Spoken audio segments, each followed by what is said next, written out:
My name's Tim, I'm an alcoholic. Welcome to a path through the programme, a 10-part survey of various aspects of the AA programme with a couple of different formats designed to appeal to both AAs and Al-Anons, or indeed anyone using the 12 steps. We're ordinary members of the fellowship and we don't speak for AA or Al-Anon. We hope you find our experience helpful. The format of this session is as follows. Cara and I will speak between us for about half an hour on a topic. As we're speaking, you're encouraged to write any questions you have on slips of paper. Paper and pens will be distributed. Our assistants, Alistair and Alison, will collect these during the meeting. We will then select questions and, if we can, address them by sharing our experience. The session will last 50 minutes in total. The session is being recorded. Recordings will be made available online over the next few days at a member's personal blog site which is not affiliated with AA. The QR code and site address are available here on the front table. Let's start with a few moments of silent prayer to use as you wish.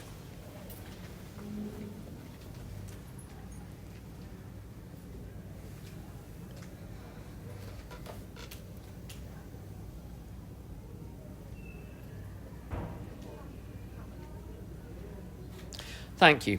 This session's topic is starting a relationship with a higher power, and Cara is going to kick us off. Hi, I'm Cara. I'm an alcoholic. Hi, Cara. And a member of Al-Anon and Al-Anon.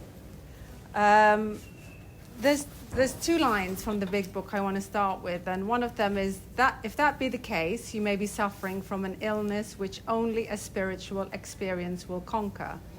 We had to face the fact that we must find a spiritual basis of life or else.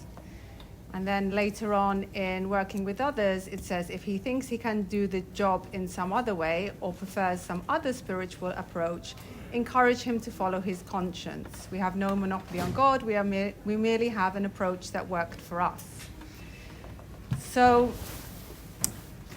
step 2, I think, is quite misunderstood in that, especially when I did it first time, I thought it was asking one to conjure up the concept of God and to sit down really quietly and to think of a God that I could call my higher power. And actually, when you read and it says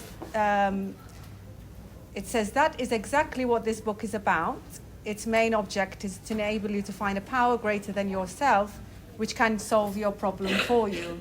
But it says this book is about, it's not this chapter on we agnostics. It's not like in we agnostics I have to form this idea of my higher power and stick to that. It's throughout the whole 12 steps that concept will evolve, and throughout the years that concept will evolve.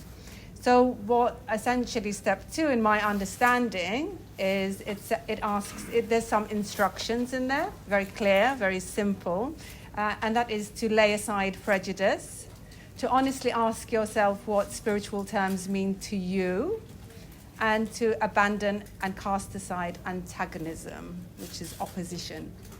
And so one thing that's very helpful is to ask yourself, what are my beliefs, what are my opinions, and to write them down, and then to look at where they've come from. Because essentially we have internal computer programs that have been programmed by our upbringing, could be our parents, could be our culture, could be our society, could be experiences, and all of those inform how welcoming or resistant I am to a higher power. And even if someone has a faith, there can be still some interesting ideas on faith. For example, I spoke to a Christian friend of mine, and I said, would you not want to date a Christian person? And they said, oh, I think they'd be a bit nerdy. and so, there's a lot of ideas that we form that may be conscious or unconscious about what it means to be a person of faith or to have a concept of higher power.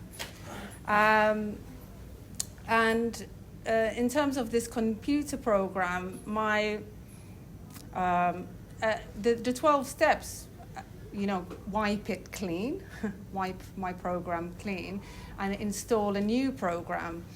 But the ego and the mental obsession, are, it doesn't stay clean forever. They're like hackers, essentially. The ego is like a hacker. And, the longer you're in fellowship, the more sophisticated the scams become. And so I was watching a program on being, what you have to do to be careful about scams. And one of them was, it asks you to be suspicious. And so, if I'm having trouble with step 2, and I have like these really strong ideas on, say, resisting a concept of a higher power, then I need to be really suspicious of like the essentially the scams or the spams or the messages that this program is sending me. And as it said in the beginning, all it's asking me, step 2, is to lay aside, is to put it in a box, and to have an open mind. And so it's not asking to come up with a concept. It's not asking to believe in anything. It has, I don't need to form anything at this point. I just need to say, right, I'm ready to put these to one side. And it says we had to begin somewhere. So how do I begin? And I was thinking, like, say, this is an important relationship that it's asking for you, in the big book. You wouldn't decide in 1 week who you were going to marry. You wouldn't meet someone and say, right, on that first meeting or in that first week or in that first month, I'm going to decide, like, I'm going to meet this person, I'm going to know everything about them, and I'm going to make that decision. It would be something that evolved over time. And so it's the same with a higher power. I was thinking back to a relation, my late partner, when I met him, it was the first time I worked in an office. I was a few years in AA. And prior to that, I worked in, inverted commas, creative industries where everyone wore trainers. And he wore a very corporate attire. And we met in the kitchen at work, and he was very friendly, and I really enjoyed spending time with him. But I had this idea about what the guy I was going to marry looked like, and he didn't wear corporate shoes. And when I looked at and he told me the music he listened to, and I was like, no, I don't think we're compatible. His music taste was far more sophisticated than mine, I can tell you that. And so it was like my computer sending me the reasons as to why, I couldn't get on board with this idea, essentially. And, at first it was just coffees around the office, and then we would go on the tube platform together because we were both on the Northern Line, and we'd sit and we'd talk for like 3 hours sometimes, and then we'd go in different directions. And eventually we met outside of work, and we were friends for at least a year before we began dating. And then after which, and I remember the point where I was just like, I'm just going to have to lay aside all these prejudices and commit to this. And when I decided to commit to it, that was it. It was very simple. I was like, this is the person that, I want to spend the rest of my life with. And it's the same with a higher power, essentially. It's not something that evolves in 1 week. It took a long time and many conversations. And it was like, I don't really enjoy spending 3 hours on a tube platform with anyone else. And so once I start talking to, is that 10 minutes? No, you're good. Once I start, and so it's the conversation, and that's where prayer comes in. And I was thinking about, like prayer, there needn't be any difficulty. When you're meeting people, even at a meeting, there's usual social phrases that we use. How long have you been in? Where do you live? Or someone at work. In England you talk about the weather, and so there's in all of human dialogue we have like things that we already have to hand. And so it's the same with prayer, I don't need to reinvent the wheel and start thinking of, in the 12 and 12, it talks about, look at existing prayers, and it talks about a saint and the prayer that's in there. And because these people have dedicated their life to the spiritual quest, so there's a science to the prayers that they've written. And so when I repeat those prayers, it will take me on a journey if I can leave that open mind, if I can keep my mind open. And it says in the big book, we are dealing with general principles common to all denominations. So it's up to you. I haven't really developed my relationship with a higher power as a result of what anyone in recovery has said to me. Maybe suggested books. Actually, literature is very recommended. Ask people who are, doing well in recovery and say to them, what do you read, and commence there and let it take you on a journey with that. But the set prayers, it's something recent actually. I'm a mom, and a single mom, and my child's 3, and he's extremely lively, and I'm often tired, and I just thought, why am I making my life difficult just trying to make up on the spot prayers? So I have a list. Well, it's on my phone, it just clicks, it's open, and I've got commitment. I've got to read the ones in the morning, ones in the afternoon. There's ones that I like to do in the middle of the day, one on parenting. This feels like the most powerful thing that I can do for my son, is to read the one on parenting, because it exemplifies the principles that we have been outlining. So I don't need to ask God, oh, please help me with my work, please help me with my relationship here, please help me with this situation. These prayers is just a please help me, and it encompasses everything, and they're so effective. And I know that because my life is so different from doing it consistently 8 months or nearly a year on. And nothing, if anything, my external life on paper looks, I wouldn't say it looks worse, but it's been a challenge. But my internal life is completely different. The peace, and what Dan was saying about sponsorship, I need a higher power to love other people, and it's taken this long. I could love my sponsees very easily. I could be patient with my sponsees very easily, but then take me out into the world with my family or my work, and it was a very different story. And since I've been saying these set prayers, I mean, my sister's somewhere, she'd probably beg to differ. But, there's been a patience and a real love, even like picking rubbish up. So whoever doesn't have to pick up my rubbish, or putting things right back at the supermarket, there's like a new power to really be, and it's not moral, it's just a genuine love for other people. And I'll end on this. It's very much like the gym, set prayers.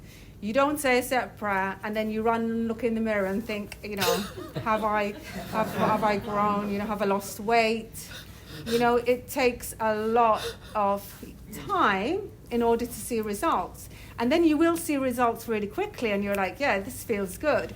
And then it stops working. Like in the gym, the weight stops going so quickly, or the muscles don't go on so quickly, and there's a plateau, and you're like, oh, is it worth doing the exercise if it's not doing anything? And actually, that's that's the point where you really, it isn't, prayer needs to be continual, and you build on it, and you build on it, and you build on it. And then I can, testify that your relationship with a higher power, your relationship, your personal one, will develop, and you will experience a power in your life that wasn't there before. I'll leave it there. Very good. Thank you so much.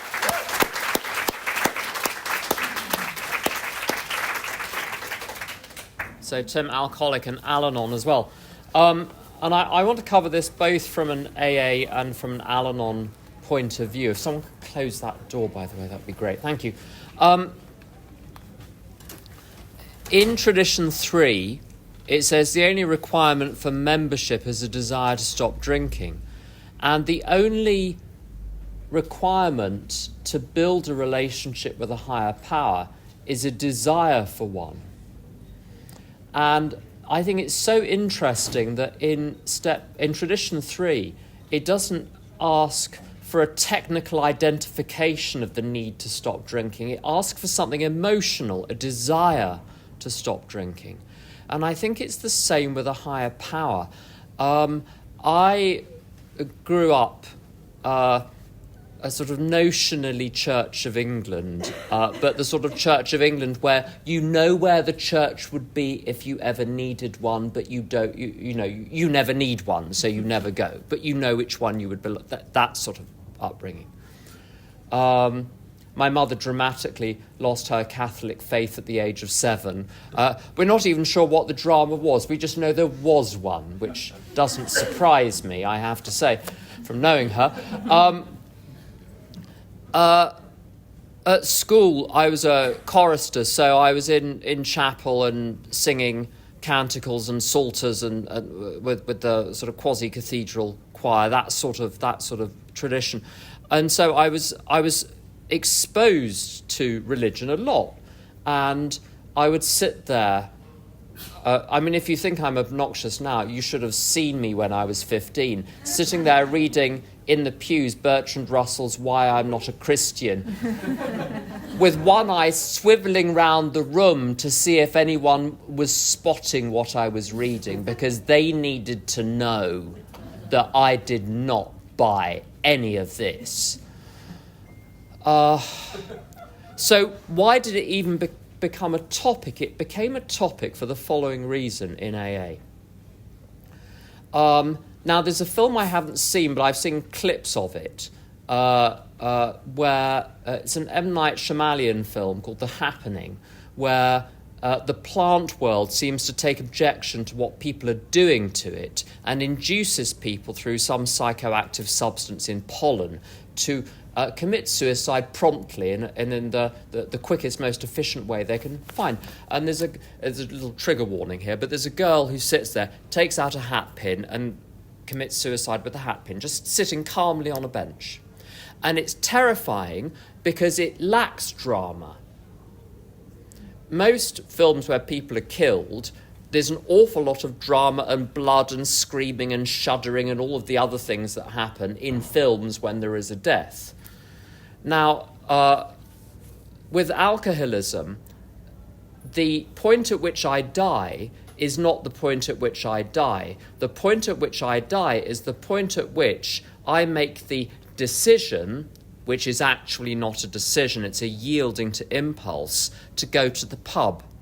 And it will not feel dramatic. I remember walking along the street thinking, I know, I'll go to the pub.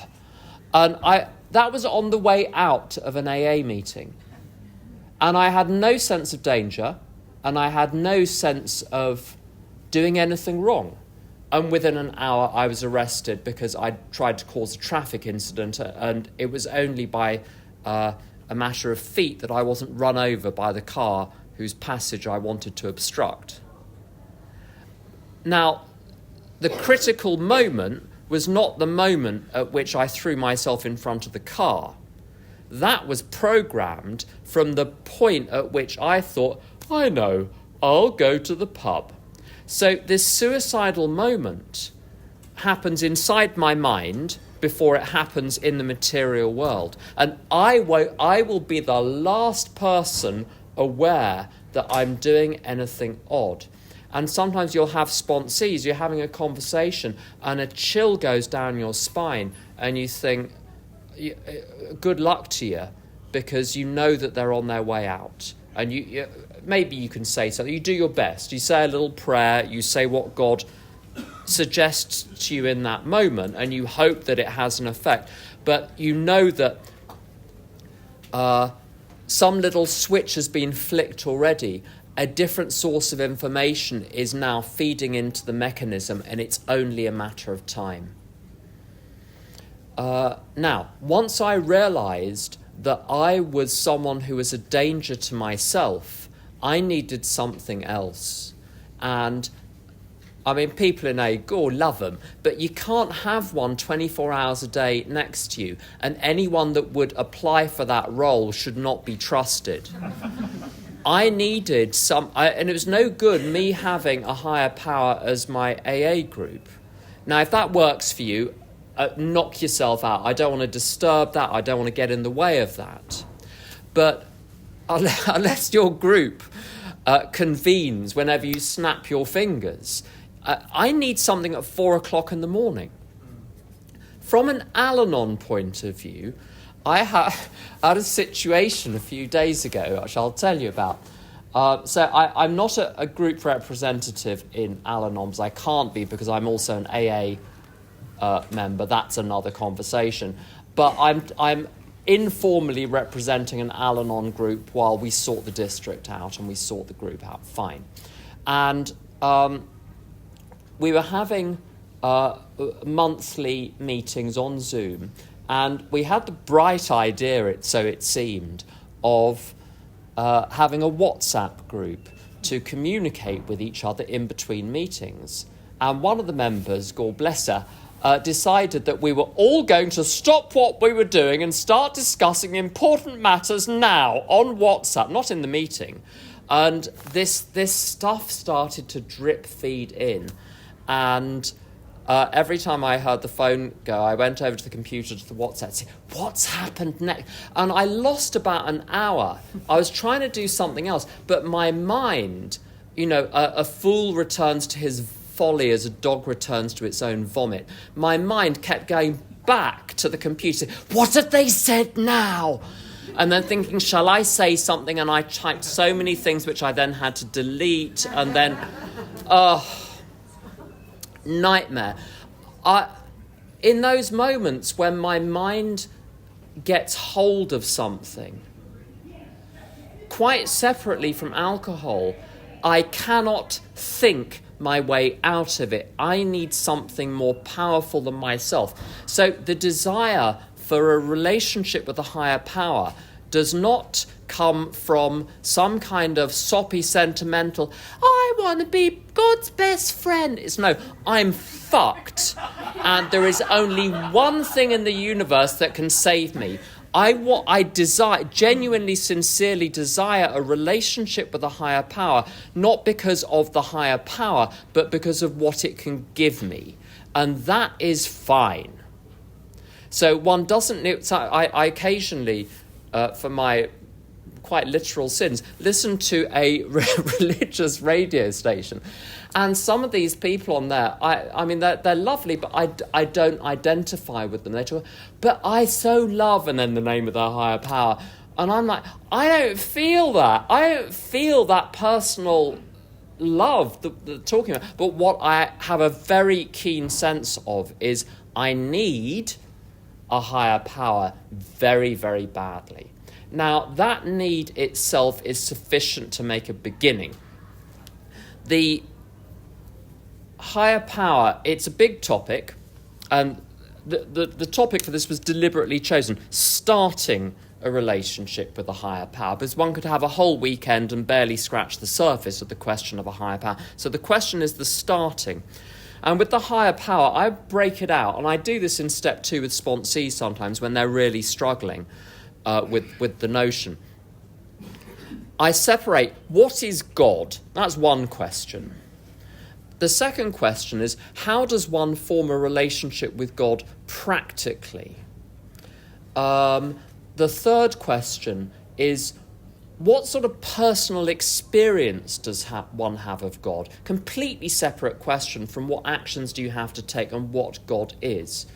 It's more than four. There are lots of different aspects, but the bit that matters when I'm in step 2 is to have a higher power I can rely on for 2 commodities coming down the tubes. Number 1, knowledge of God's will for me. Number 2, the power to carry that out. Put in ordinary, everyday English for someone like me.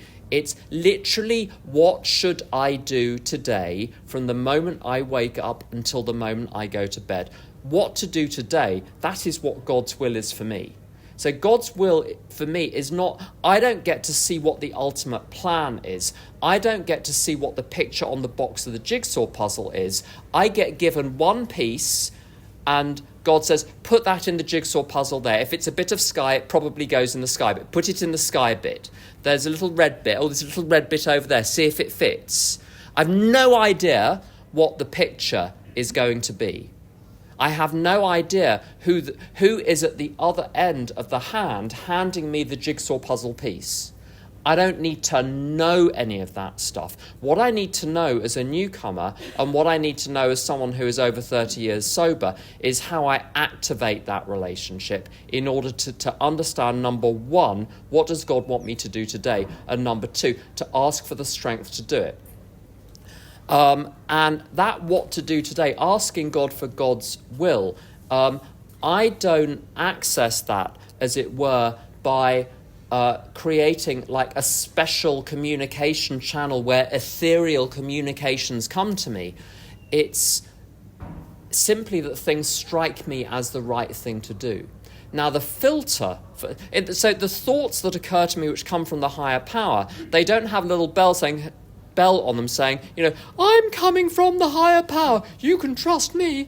In fact, if it has that little label on it, maybe you want to check it out with someone else. Next time you think that God has stopped what he has doing in order to send you a special message, definitely check it out with someone else.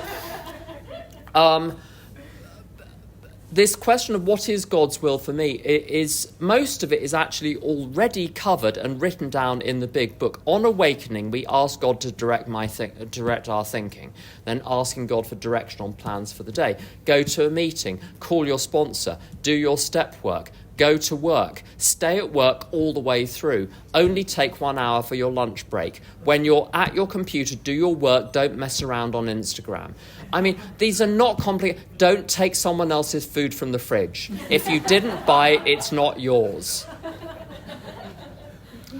There are 2 stories behind that, but not for today. What is God's will is rarely a mystery, but God seems to like to be asked. If I want a relationship with God, all I have to do initially is do precisely what it says on pages 84 to 88 of the big book. So when it says we ask God to direct our thinking, how do you do that? You say, God, please direct my thinking. You can even say it in that tone of voice. It's fine. You don't need to adopt an ecclesiastical or monastic. You don't need to chant it. You can be in a bad mood when you say it, but say it. God, please divorce my thinking from self-pity, self-seeking and dishonest motives. What do you want me to do today? Have a pen, have a piece of paper, or be typing into your task folder, and whatever comes into your mind, write it down. And then ask God, okay, can we check, can we put these in order? And then to get on with it. And to do each of those things, no longer as if it's for me, but thinking, I'm doing this one's for you, God.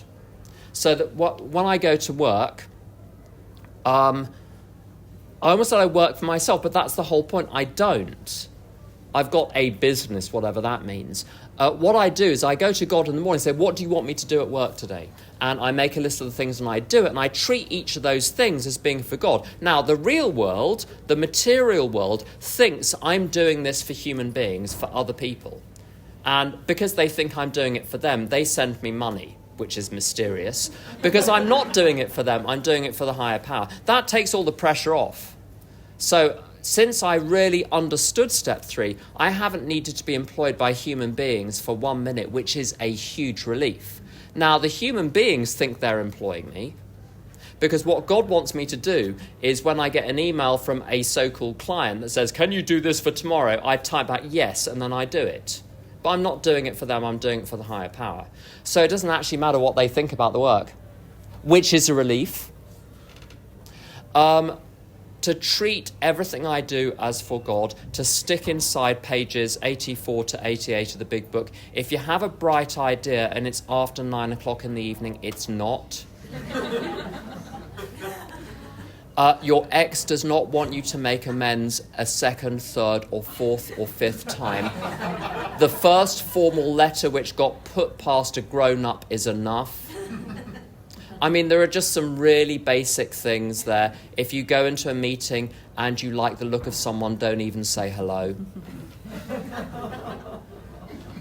Go to enough meetings, you'll hear enough common sense, write down the common sense and try it out. I think that's enough of a flyer into this topic. Do we have any? We've got some questions. Ask anything, and our assistants will walk around with some bits of paper if people have any more.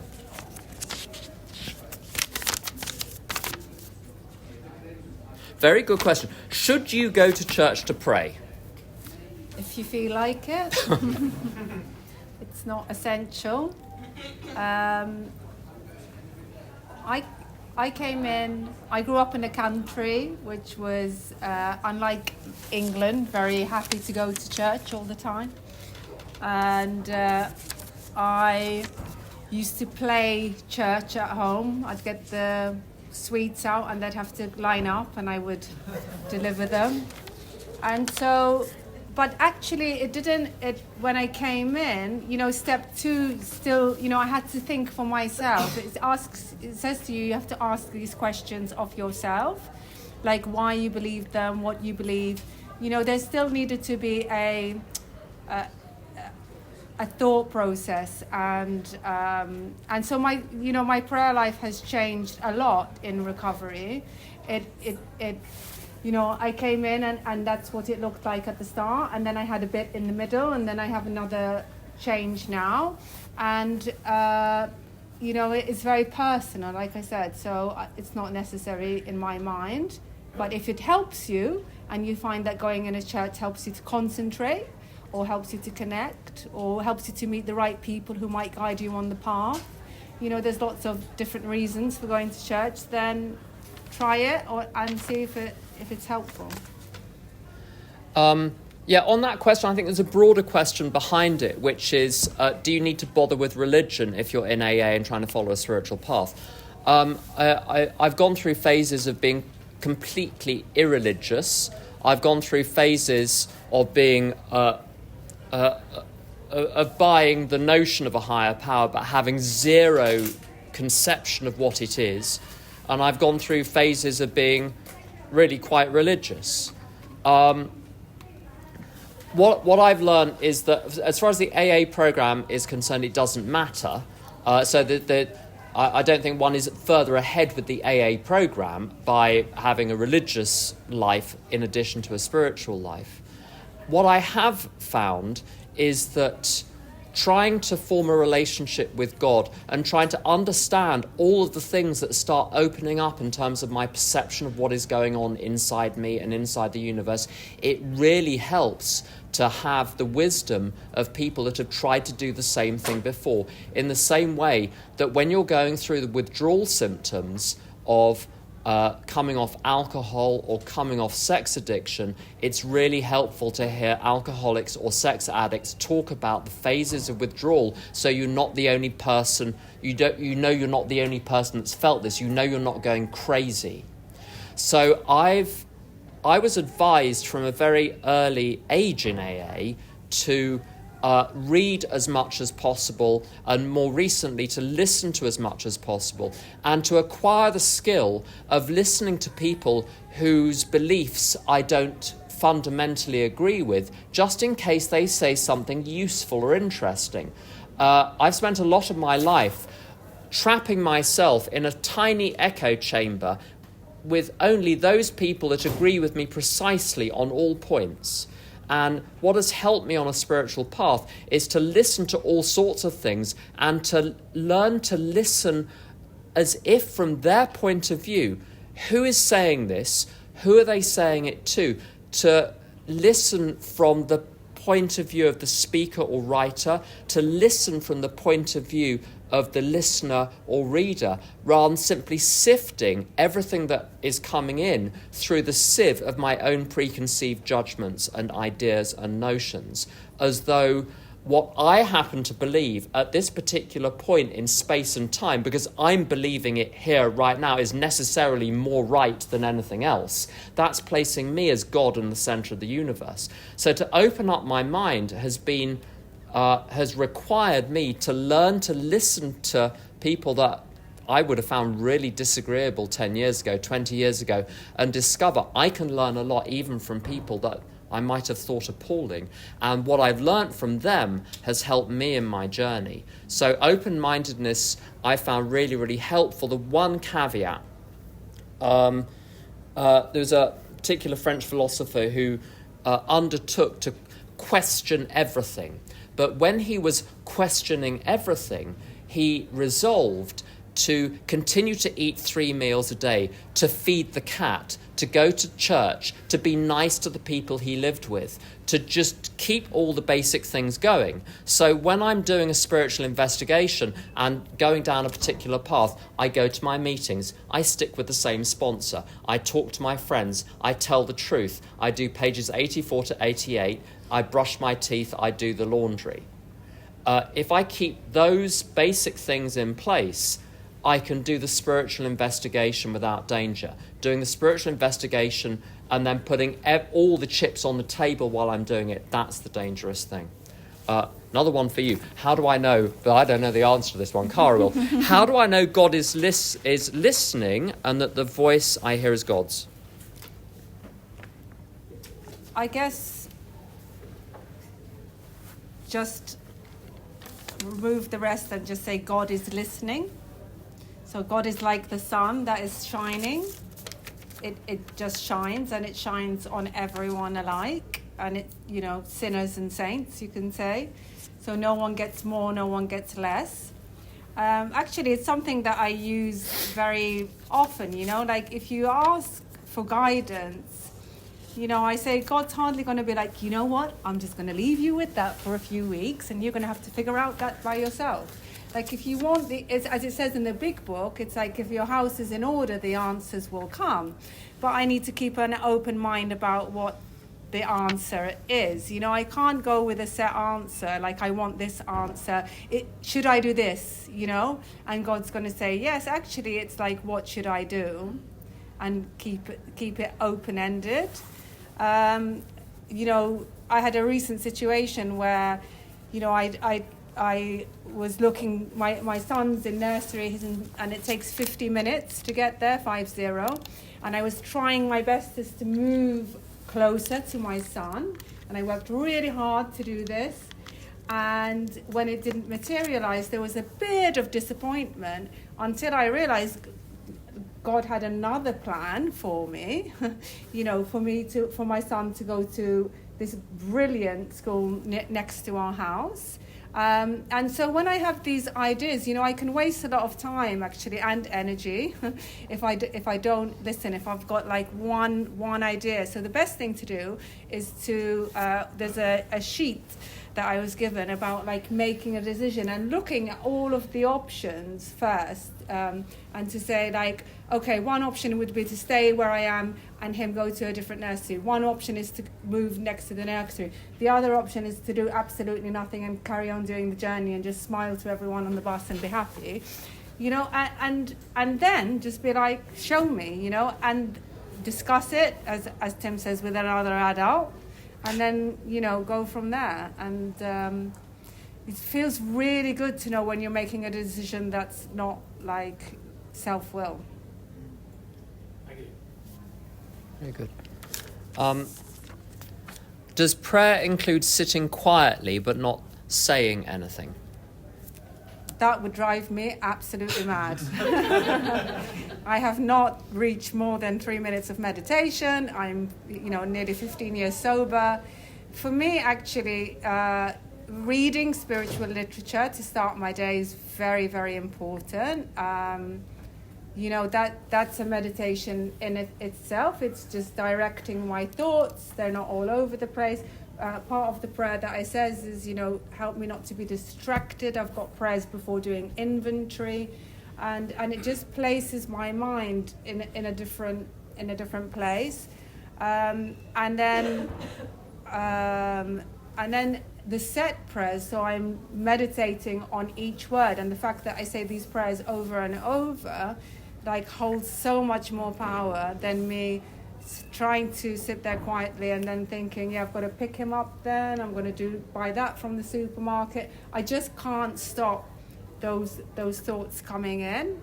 Like I said, the hacker thing is like doing the set prayers is like a software that lets the thoughts bounce off, and I can actually contemplate what the prayers are saying. That's my experience. Thank you. So the question, does prayer include sitting quietly but not saying anything? For me it does, but it's taken years to get to that point. If in doubt, the set prayer thing I find immensely helpful. This is, I think, a difficult question, but we'll have a go. Why do some fellows seem to get by effectively without higher power and don't drink, and some fellows drink in 5 minutes without one? So, I talked about coming in with a faith, and actually before AA I was going to church 3 times a week, and I was still drinking, and I was extremely miserable. And then I came into AA and I did the steps, and then I went a period without going to any church whatsoever. And it, growing up with the faith actually was very helpful to go, do I believe these things? Why do I believe these things? And to have a period, I'd say, like in the desert of nothingness, and that's fine. But what I struggled without was the prayer, and the service kept me really sober. I do a lot of service, and I've sponsored a lot of people. But was I peaceful in those years? Was I happy, joyous, and free? Was I enjoyable to live with? Did I make more mess than I did bring harmony? It wasn't awful, but it wasn't great. And so, it's probably just revising one's idea of what happiness looks like. Just being sober and not being connected, for me, is not happiness. It can be equally painful to be sober and not connected. I'll leave that there. So I think the problem lies in the question. Why do some fellows seem to get by effectively without a higher power? If one equates higher power there with a conception of a supernatural force lying outside the material universe and intervening into the material universe, that's a different question.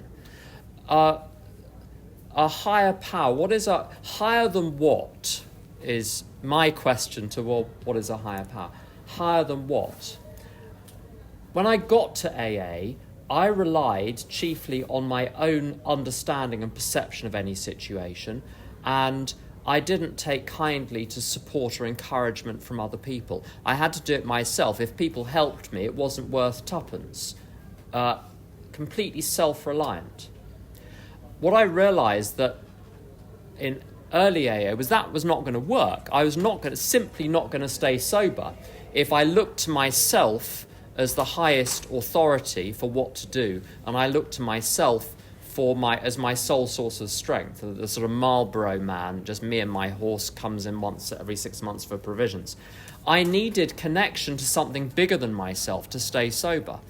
The two commodities that come from a higher power, knowledge of God's will for me and the power to carry that out. If I come to AA and learn lots of stuff that I didn't know before about how to live sober, I have acquired information about what God wants me to do. If I go to a meeting and at the end of it I feel full of strength, the ability to get to bed tonight without a drink, I've acquired power I didn't previously have.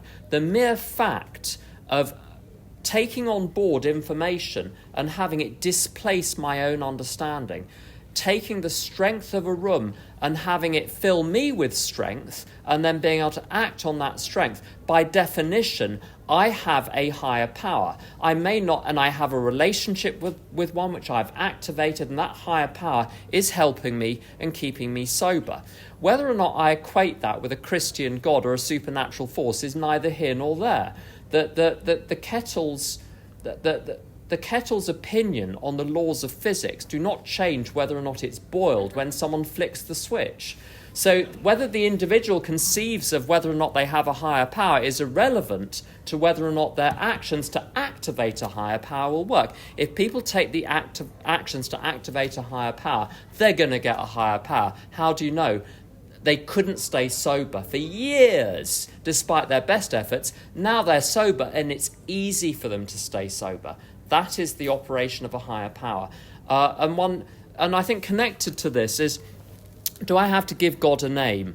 I'm going to give a very, very short answer and hand over to you, Cara. But religion and spirituality are very different things. If one wants to bolt religion on to one's spiritual life, or bolt one's spiritual life onto religion, or merge the two, or keep them separate, is neither here nor there. It's the business end of the relationship with the higher power that we're concerned with in AA. And really, I think anything goes. My friend Tom, he's been in AA since 76 and Al-Anon since soon after. He's a Jesuit priest. He says the great rule of the spiritual life is, if it helps, keep doing it. If it doesn't help, stop doing it. So if not giving God a name helps, continue to not give God a name. Do you have anything on that? No, I don't. Very good. Okay, so we've got time for one last question. If something is disturbing me about tomorrow, how do I deal with it today?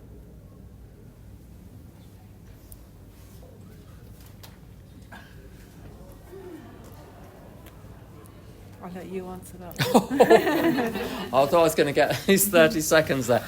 I think the key word is, well, it's happening tomorrow, isn't it? The person that I will be tomorrow will be a different person than the person I am today. I'm only supposed to deal with the things of today. The tomorrow person wouldn't be able to handle the things of today. So how about we let the tomorrow person deal with that? There's if you'll permit this, if you hate anything Christian or biblical, just put your fingers in your ears. But there's a line in the New Testament where people are going to basically be up against the courts. And the advice is, don't meditate in advance what you're going to say. When you get there, you'll know what to say. So when I get to tomorrow, when I'm facing the horrific situation, in the moment, say to God, what do you want me to do? And then you just do it, and you'll be fine. And that's how I handle literally everything. It's really dull. That's the end of everything I know about spirituality. So let's just stop there. Now, the remaining session today is getting out of self. And tomorrow's sessions are We Will Know Peace, Forgiveness, applying the program to relationships, applying the program to work, and service as a way of life. There we go. So let's close with the serenity prayer. God, grant me the serenity to accept the things I cannot change, courage to change things I can, the wisdom to know the difference.